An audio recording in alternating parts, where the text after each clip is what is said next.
pemimpin-pemimpin yang adil, pemimpin-pemimpin yang amanah, pemimpin-pemimpin yang bertanggungjawab, pemimpin-pemimpin yang berintegriti, pemimpin-pemimpin yang tak curi, tak ragut, tak samun, tak curi duit rakyat dalam negara kita ini. Dengan lagi kepada UMNO Barisan Nasional dan juga Perikatan Nasional. Jangan nak bagi lagi Najib Tun Razak Zahid Hamidi untuk jadi pemerintah dalam negara kita ni. Itu cukuplah tuan-tuan dan puan, kita membariskan kepimpinan yang saya sebutkan tadi. Kepimpinan yang adil. Kepimpinan yang berintegriti. Kepimpinan yang amanah. Kepimpinan yang mampu untuk menjaga, membela setiap keperluan kehidupan masyarakat dan juga rakyat warga, khususnya di negeri Johor yang kita cintai ini. Betul tuan-tuan dan puan, kita tak punya pilihan lain.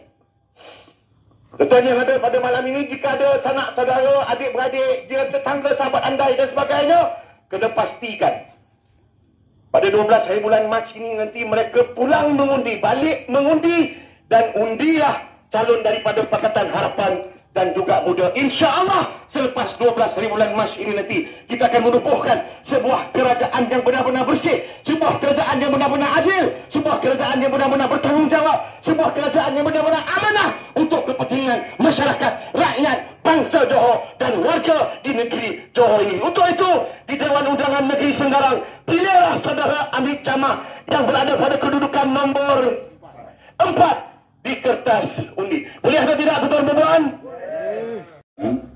Dan juga bercakap sedikit sebanyak berhubung dengan isu semasa, betapa perlunya kita rakyat negeri Selangor mengambil satu sikap yang jelas untuk memastikan kemenangan bagi Pakatan Harapan dan juga rakan-rakan kita bersama dalam pilihan negeri Johor pada 12 Mac nanti. Dan tadi pun telah diperjelaskan oleh sahabat saya, orang yang berhormat Anita Ahmadi, tentang satu aspek berhubung dengan sikap UMNO dan pimpinannya dalam mereka berhadapan ataupun diberi mandat untuk dalam menguruskan negara. Mereka telah abaikan mandat itu dan khianati mandat itu. Dan tidak ada sebab pula kenapa kita mesti bagi peluang semula kepada mereka yang telah terbukti gagal dalam melaksanakan ataupun memikul mandat rakyat dan telah menyeleweng duit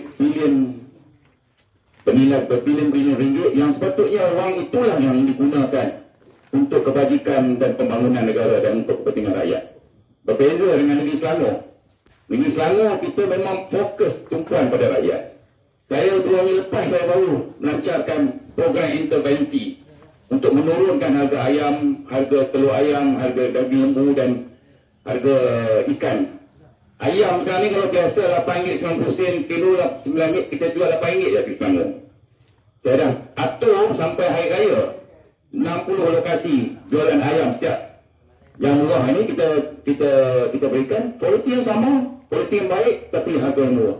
Demi untuk rakyat, dan kita belanjakan ratusan ribu jutaan bagi memastikan rakyat tidak terbeban dengan kenaikan harga barang yang di luar kawalan kita. Ini mantan Menteri Pertanian dulu, dia tahulah. Ada benda-benda yang kita tidak boleh kawal. Dan kenaikan harga ayam ini, juga makanan ruminan, makanan lembu kambing ini memang di luar kawalan kita kerana banyakkannya import. Bila diimport makanannya, kita tidak dapat dikawal. Jadi cara yang kita boleh bantu kerajaan ialah memberikan sokongan dari segi mengurangkan beban ini dengan mengurangkan harga. Itu saya lancarkan baru ini dan kita akan berterusan pada raya. Dan alhamdulillah negeri Selangor sepanjang setiap tahun tak kurang 500 juta kita belanjakan untuk rakyat. Sama ada program peduli sihat, sakit, apa-apa kita bagi bantuan. Kanser ke, ataupun dialisis ke, ada peruntukan untuk rakyat negeri Selangor supaya mereka dapat mengatasi. Dan juga bantuan pada ibu tunggal yang kita belanjakan cukup banyak. Dan kita tidak ada kebimbangan ataupun tidak ada keraguan atau kerisauan dalam kita membantu rakyat. Kerana kita yakin apabila rakyat ini dapat dibantu, sama ada bukan sahaja dalam bentuk kebajikan, tapi juga dalam bentuk melaksanakan tugas mereka. Kalau nelayan-nelayan tu masa COVID tak boleh turun, pandemik, Kita bagi subsidi minyak petrol supaya mereka dapat terus berusaha. Mana-mana nelayan yang tertekan. Subhanahu wa ta'ala ada berfirman yang ditujukan kepada kita sebenarnya, tetapi ayat ini khusus digambarkan kepada Nabi Daud alaihissalam. Allah SWT menyebutkan, Ya Daud, inna ja'alnaka khalifatan fil ard fahkum bainan nasi bil haqq. Allah SWT menyebutkan, wahai Daud, aku angkat kamu menjadi khalifah, menjadi pemimpin di dunia ini. Tugas khalifah ini dengan jelas disebutkan, fahkum bainan nas, buatlah keputusan untuk manusia ini, kerana manusia ini akan sentiasa berbeza pandangan. Manusia ini akan sentiasa dilihat memerlukan kepada keputusan-keputusan. Maka tugas pemimpin ialah membuat keputusan, membuat pengarahan, membuat peraturan, membuat segala-galanya untuk manusia ini. Dan putuskanlah hukuman itu, putuskanlah dalam perkara ini dengan menggunakan al-haq, kebenaran. Kita semua menyedari tertubuhnya Parti Amanah Negara yang akhirnya bergabung dengan Pakatan Harapan ialah untuk menjalankan tugas negara, iaitu membuat keputusan terhadap urusan-urusan manusia di atas muka bumi ini. Penglibatan kita dalam parti politik adalah untuk memastikan manusia terurus di negara ini. Kita akan menguruskan manusia yang beragama Islam. Kita akan menguruskan manusia yang bukan beragama Islam. Kita akan uruskan manusia daripada pelbagai keturunan dan bangsa seluruh rakyat Malaysia. Ia adalah sebahagian daripada urusan untuk membuat keputusan kepada manusia. Kita telah buktikan 22 bulan ketika Pakatan Harapan berjaya memerintah negara, kita telah buktikan kita sedang menguruskan urusan-urusan manusia. Urusan yang paling menyusahkan manusia di negara kita tidak lain dan tidak bukan rasuah yang sedang melanda negara kita pada ketika itu. Isu 1MDB sebagaimana yang disebutkan tadi adalah merupakan satu isu yang sangat besar yang telah diakui oleh di peringkat antarabangsa, satu yang sangat memalukan negara. Bismillahirrahmanirrahim. Assalamualaikum warahmatullahi wabarakatuh. Terima kasih kepada saudara Mahathir selaku pengacara majlis malam ini. Yang berhormat Timbalan Presiden Datuk Seri Salahuddin Ayub, yang berhormat Naib Presiden Al-Fadhil Ustaz Hasanuddin, yang berhormat Saudara Hanifah Maidin, Ahli Jawatankuasa Amanah Nasional, di Sani, yang juga Ahli Jawatankuasa Amanah Nasional, tuan rumah, tuan-tuan, tuan-puan yang dirahmati Allah sekalian. Syukur kita kepada Allah Subhanahu wa taala, malam ini kita dapat sama dalam siri program penerangan sebenar dengan PRN Negeri Johor ini. Dan malam ini saya tak akan cerita panjanglah, segala-galanya telah diceritakan oleh pimpinan tadi. Sebelum itu saya ucap terima kasih di atas kehadiran pimpinan berada di PDM Parikadi ini. Kampung Parikadi ini memang kampung saya tak payah perkenalkan diri saya lagi lah. Mungkin orang lain lebih kenal diri saya daripada saya. Nakalnya macam mana, degilnya macam mana di kampung ini. Cuma Alhamdulillah, semakin hari apabila saya bersama dengan masyarakat di Dun Senggarang ini, banyak tempat dulu saya lamalah kita bekerja di Senggarang ini, di Batu Parlemen Batu Pahat ini. Tapi kerja dulu tu kita sekadar mendengar ada orang susah, kita bagi sumbangan, ada masalah kita bantu individu-individu berkenaan secara khusus. Tapi apabila saya turun ke kampung-kampung, saya bertemu dengan masyarakat, semakin hari saya rasa semakin berat tanggungjawab yang akan saya pikul.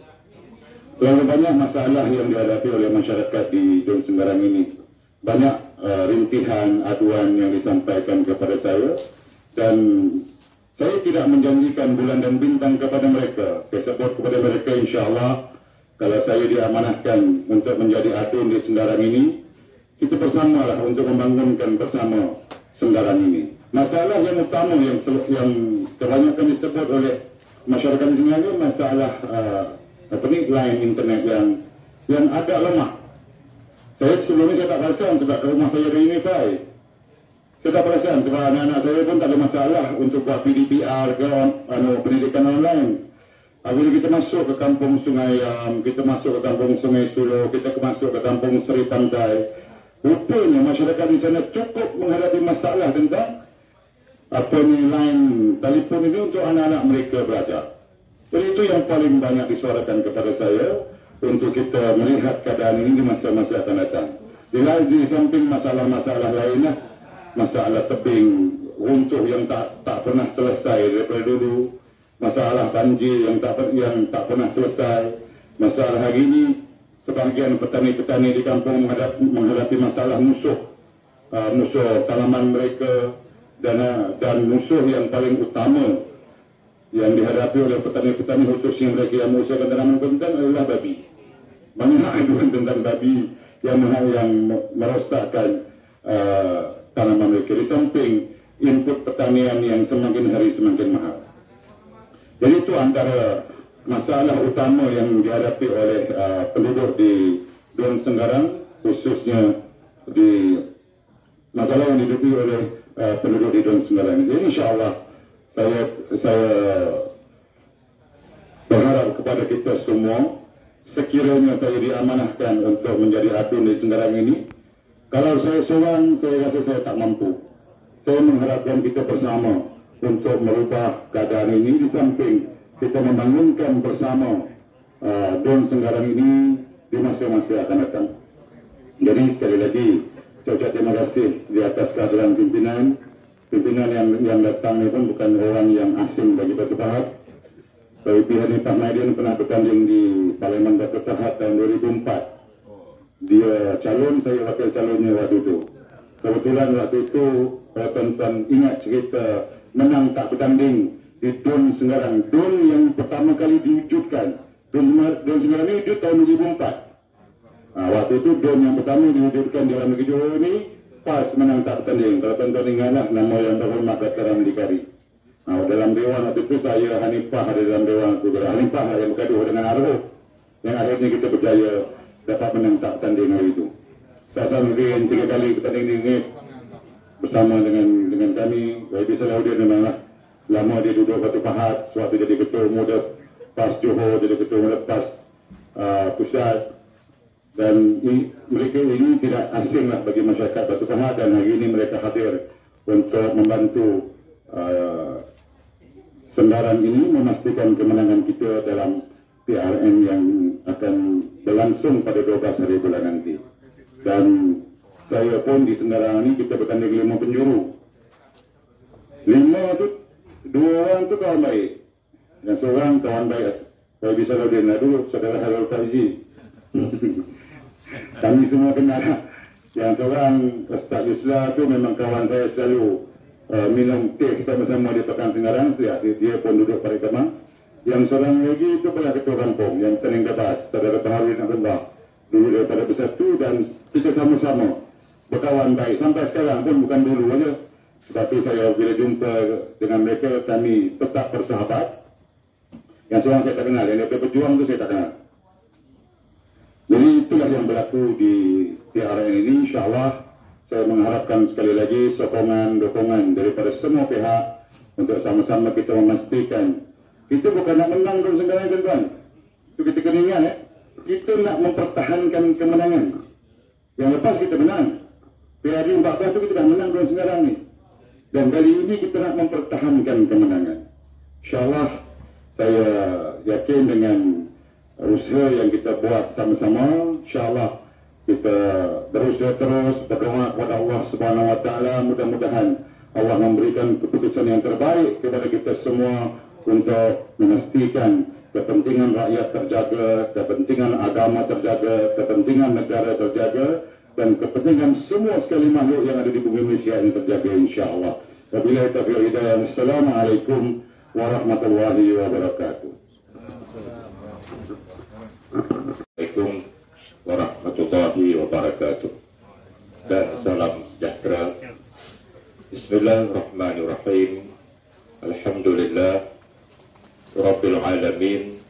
Wassalatu wassalamu ala asyrafil anbiya'i wal mursalin wa ala alihi wa sahbihi ajma'in. Saudara pengurusi majlis yang berhormat, sepanjang kempen ini Saudara Abdul Hamid Jamak, calon Pakatan Harapan bagi N24 Segarang. Saya hanya mungkin menyebut 2-3 perkara saja lagi, kerana hari pun dah lewat malam. Kita kena rehat, masih berbaki 7 hari lagi ditolak hari mengundi untuk kita melangsungkan perjuangan yang sangat penting ini. Kita sedia maklum bahawa pilihan raya ini tidak sepatutnya diadakan.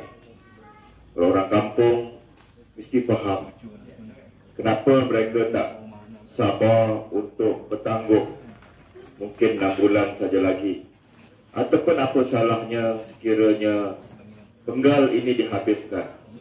Maknanya kita ada masa sampai bulan Mei tahun 2023. Banyak kebajikan rakyat yang boleh kita gunakan dalam tempoh waktu ini. Dan sewaktu yang di-Pertuan Agong baru-baru ini bertitah, di akhir tu dia berpantun. Pantunnya itu antaranya menyebut, sudah-sudahlah berpolitik. Jadi-jadilah orang-orang politik ini berpolitik. Kalau Tuanku Agong pun merasa bosan dengan tingkah laku orang-orang politik, saya juga merujuk kepada Tuanku Sultan Johor sewaktu beliau merasmikan penggal Dewan Undangan Negeri tahun lepas dengan nada yang keras. Tuanku telah bertitah supaya jangan lagi bermain politik, tumpulah kepada rakyat. Saya harap orang-orang kampung, khususnya di Parikade ini, dapat menilai siapakah sebenarnya yang tidak mau menumpukan kebajikan kepada rakyat. Saya harap orang Parikade boleh membuat satu keputusan politik yang tepat, bahawa kami Pakatan Harapan bersedia mengenepikan kepentingan kami. Kita bersedia di peringkat nasional, di peringkat federal, untuk tidak lagi bermain nombor, tidak lagi untuk menjatuhkan Perdana Menteri yang ada. Kita tanda tangan satu memorandum persefahaman. Walaupun saya tahu ada di peringkat akar umbi yang tidak senang pada waktu itu, tetapi kita tanda tangan itu asasnya adalah kita nak tunjuk kita ini berkepentingan rakyat. Negara dulu, negara first, rakyat first. Rakyat diutamakan, negara diutamakan. Kerana ekonomi negara sangat teruk. Pelabur-pelabur asing mula meninggalkan negara kita. Syarikat-syarikat gergasi multinasional seperti Hyundai dari Korea, Toyota, Honda daripada Jepun meninggalkan Malaysia dan mencari tempat baru di Vietnam dan di Jakarta. Ini sangat tidak bagus kepada negara. Kerana apa? Bila pelabur asing sudahlah tak masuk, yang ada pun keluar. Kerana kesan COVID-19 ini sangat terkesan dalam kehidupan rakyat. Jadi apa salahnya kita berhenti politik, tumpu pada rakyat.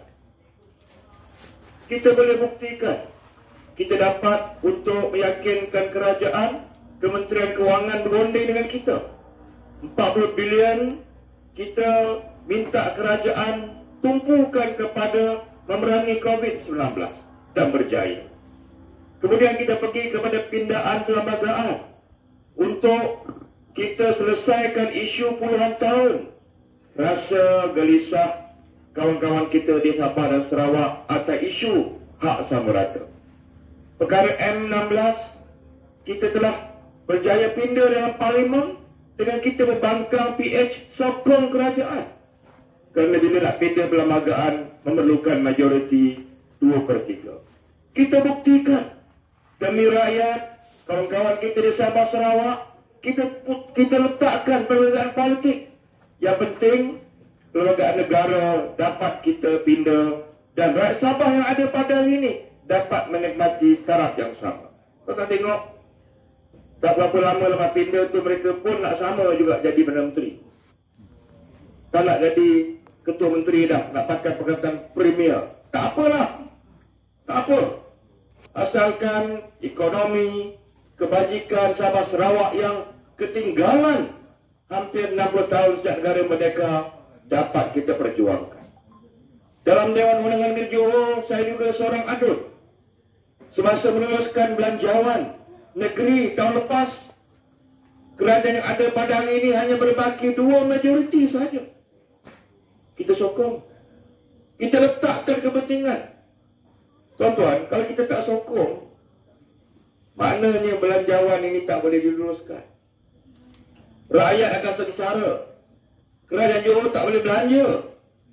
Majlis daerah, majlis bandaran, JPS, Jabatan Pertanian, tak boleh belanja. Tapi kita sokong. Bila nak pindah perlembagaan negeri Johor tentang mengizinkan anak muda umur 18 boleh menjadi calon, sekali lagi Dewan dipanggil untuk kita mengundi.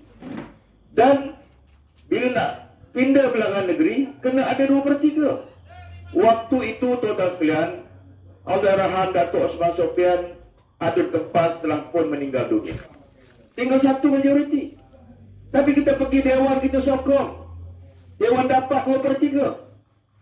Rakyat kena nilai bagaimana Pakatan Harapan membuktikan bahawa kita ini sangat mementingkan kepentingan rakyat. Yang sebenarnya rakus, yang sebenarnya tamak halobo, yang sebenarnya pentingkan diri sendiri, perut mereka adalah kerajaan UMNO Barisan Nasional dan rakan-rakan mereka yang lain. Begitu kita minta Saudara Ahmed Jamak menjadi wakil rakyat di sini. Tuan-tuan sekalian, tak rugi mengangkat wakil rakyat daripada Pakatan Harapan. Tuan-tuan tentu ingat lagi bagaimana ketua-ketua kampung yang dilantik di kalangan Pakatan Harapan. Rakyat masih kenal pada hari ini. Bila kita jatuh, tuan-tuan sekalian, diangkat ketua kampung baru, rakyat sendiri nampak tak sama. Kenapa tak sama? Sebab ketua kampung yang diangkat oleh Pakatan Harapan adalah ketua kampung yang sangat mesra rakyat. Senang dapat job, senang dapat jumpa kedai kopi, senang pergi rumah ketuk pintu. Rakyat boleh nampak beza ketua kampung daripada UMNO dengan ketua kampung yang kita kemukakan daripada Pakatan Harapan. Kalau nak lagi macam itu, kita kena memerintah negeri Johor ni, tuan-tuan. Bukan lagi nak jadi pembangkang. Bila kita dapat perintah Johor, tuan-tuan sekalian, tengok. Saya bukan nak kata, saya nak cerita sikit. Bila Datuk Osman Sophian yang menjadi Menteri Besar, segala berjalan dengan baik. Takut dengan DAP Cina, apa yang dirampas. Orang kampung mereka dia boleh tengok, adakah surau-surau dan azan di masjid-masjid surau di kampung ini tak boleh, kerana ada DAP pemerintah. Tak cuit apa pun. Nak semayang lah, nak puasa lah, nak pergi haji lah, nak umrah lah. Tak terkesan DAP adalah dalam kerajaan. Tetapi kita dikhianati. Wakil rakyat yang menang, tuan-tuan sekalian, atau dengan Pakatan Harapan dibeli. Dah ada di kalangan mereka yang melacurkan diri, jual kursi. Tetapi saya nak nyatakan pada malam ini insya-Allah tidak akan berlaku lagi dalam pilihan raya kali ini. Kenapa? Sebab kami dalam sidang parlimen sekarang sidang parlimen dah mula. Agong dah datang titah. 2 minggu lagi, suatu rang undang-undang anti lompat parti akan dibawa dalam parlimen. Sebagai kemuncak kenapa kita sign MOU. Kerana kita dah berpakat dengan pihak kerajaan, tanda tangan dengan jelas bahawa kita akan bawa rang undang-undang ini, dan siapa yang telah dipilih untuk menjadi wakil rakyat tidak lagi boleh jual kursi mereka. Jadi ini satu perkembangan yang dapat kita tawarkan kepada rakyat. Dan rakyat bila dah undi kita, insya-Allah kita kekal di dalam parti yang kita miliki dan tidak boleh lagi jual kursi. Tak ada lagi yang menjadi pelacur politik, insya-Allah. Para sekalian, sikit saya nak sebut akhir sekali. Bekas YB dulu, Haji Harudin. Dia orang Bagan. Kampung sebelah lah orang kata. Daerah Batu Pahat juga. Di servis ini bagus tak? Dia bagus, saya dapat tahu. Di Raja Tunggul Padang. Itu dia kampung sebelah. Amit ni orang sini. Amit ni orang sini. Beranak sini. Nak mati pun kat sini. InsyaAllah. Jadi dia akan boleh buat. Tapi yang lebih penting daripada itu, Senggarang mesti menyumbang suatu mata, satu kursi untuk kita perintah Negeri Johor. Kita perlu lebih kurang 30 kursi. Itu simple majority. Kalau kita dapat 32, 33, kita dah boleh perintah Negeri Johor. Dan tuan-tuan sekalian, jangan takut, UMNO ini boleh dikalahkan. Betul tak? Dan kita dah kalahkan dia. Dan dia memang tak boleh naik lagi. Kenapa saya boleh cakap macam ini? Tuan-tuan semak keputusan Negeri Melaka. Negeri Melaka, UMNO dapat undi popular 3.8% saja. Tuan-tuan sekalian, Saudara Adli, Wabi Adli menjadi Ketua Pembangkang pada suara 62%. Maknanya tuan-tuan sekalian, bila berlaku pilihan raya di negeri Melaka, bila berlaku pilihan raya di negeri Melaka, undi UMNO tidak meningkat. Undi UMNO tidak meningkat.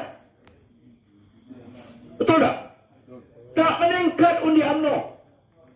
Tapi kita kalah sebab jumlah keluar undi yang terlalu rendah. Masa itu pintu sepadan baru dibuka. Kawan-kawan Kuala Lumpur, Johor Bahru, Singapura tak dapat nak balik. Tetapi saya nak beritahu dengan tuan-tuan, orang Melayu, tuan-tuan sekalian, yang mengundi UMNO, itulah yang mengundi tahun 2018. Yang dah mengundi Parti Pembangkang, dia tak akan undi UMNO lagi. Sebab itu, di Johor ini UMNO boleh dikalahkan. Sekarang ini pintu sepadan dah buka dah. Saya pun dah bergayau kata Johor ni. Masuk don saya paling geram. Kedai-kedai kopi Cina, kopi tiam Cina, kita edar limau. Masa Tahun Baru Cina, supermarket, pasar-pasar, Cina dah keluar. Cina dah keluar dah. Pasal kita dah ada 3 dos. Kita dah ada 2 dos. Cuma sikit-sikit takutlah. Tapi kempen kita di saat akhir ini, insya-Allah kita akan tumpukan untuk lebih ramai balik mengundi dan lebih ramai yang keluar mengundi. Dan bila ini berlaku, sememangnya UMNO ini boleh dikalahkan, insya-Allah. Jadi sekadar itu yang nak sebut pada malam ini, tuan-tuan sekalian, tak rugi kalau undi Saudara Hamid ini, dia orang sini, dia penduduk sini, orang kenal dia. Kalau dulu orang kampung sebelah pun boleh servis dengan baik, apatah lagi kalau Ahmed sendiri yang menjadi wakil rakyat di sini, insya-Allah. Pada Tuan Haji Harudin, kita ucapkan selamat maju jaya. Kita terima kasih pada perkhidmatan yang dia telah buat. Sekarang dia pilih Parti Keadilan, itu tak apa, itu hak dia.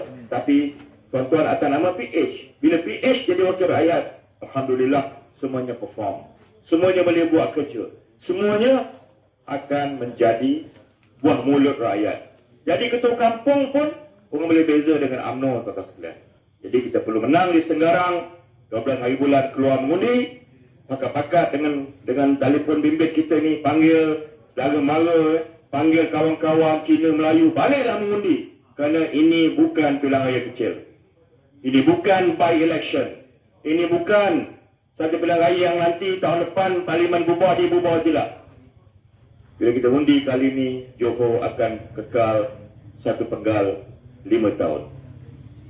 Yang ini memberikan kita peluang untuk kita PH kembali mentadbir negeri Johor, insya-Allah. Wabillahi taufiq wal hidayah. Assalamualaikum warahmatullahi wabarakatuh.